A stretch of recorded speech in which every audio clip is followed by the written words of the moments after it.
Hi you guys, today I made this cheesy potato taco bowl inspired by the Fiesta bowl at Taco Bell.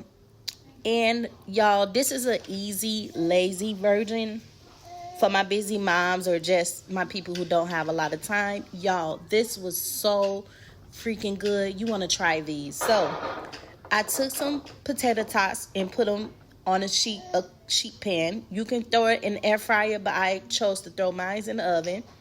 Then I took my ground beef. I seasoned it with a little garlic salt, a little complete seasoning, and a little black pepper. Chopped it up, and then last minute I decided to add some chili powder, just a little bit, not nothing too crazy.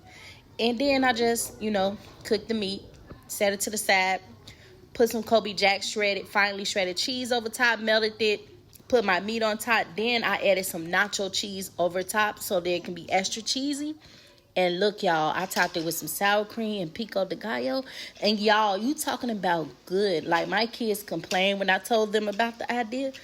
But my kids came back for seconds, thirds. They absolutely loved it, and I did too.